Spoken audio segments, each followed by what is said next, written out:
Hello, I'm Simon. Welcome back to my workshop. Now in this video I'm going to be building another nest box, but whereas the last one was a very elegant nest box, this one is going to be a very rustic nest box, and I'm going to be making it on the bandsaw. Let's get tinkering. Now I recently got given this apple log and I think it's going to be ideal to make a nest box out of. If you see these commercially, they would use this part of the log where it's all nice and smooth, but I think it might be quite fun to use this part of the log that has these old branches on it.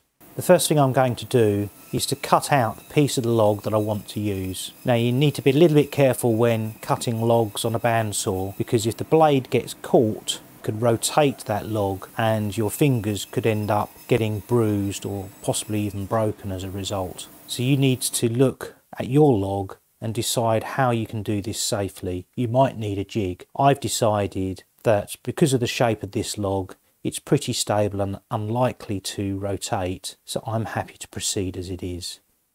The other consideration is you may not see the blade at the bottom coming out of the log, so don't be tempted to put your fingers close to the line of the blade. I'm going to cut into the log and then cut around the inside, staying about ½ an inch away from the edge of the bark. I'm also going to be looking along the blade because this is a natural piece of wood. It does have some ins and outs to it, and obviously I don't want to go through to the outside when I'm cutting this. The piece I took out at first was quite small because I was worried about getting too close to the edge and then going through the edge. What I'm now going to do is try and take a bit more out without going to the edge, now that I can inspect it both sides and just see where the thin parts are and where the thicker parts are. Well, all the best laid plans don't necessarily go to plan, and you can see that the blade has come out here. Not to worry, I will cut this bit off and glue it back in and no one will know. Now I've shaped this a little bit off camera just to reduce it in its width, and it'll fit nicely back in there. I shall glue that in a minute. You can see we've got a nice hole there. Turn it round, you can see the size of the hole there. And that's the sort of size hole that I'm looking for. That's about 5 inches. This is about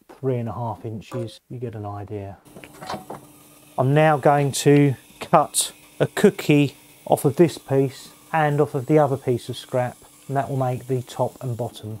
So I now just need to glue the top and the bottom on, plus that piece that I need to repair. I need a thin strip of wood, so I use a scrap from my elegant bird box build and cut it on the bandsaw. I'm now going to glue in the bit that I cut off by mistake, and I'm going to fill the gap where I cut into the log initially. I then used a flush cut bit to cut off the excess wood. With the roof held in place, I can add a screw to secure it. And now I can finally add the entrance, 120mm from the bottom and 25mm in diameter.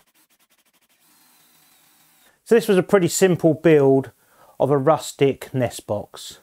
It's not as stylish as the previous bird box I built, but it'll still do the job. If you've enjoyed this video, please leave a thumbs up.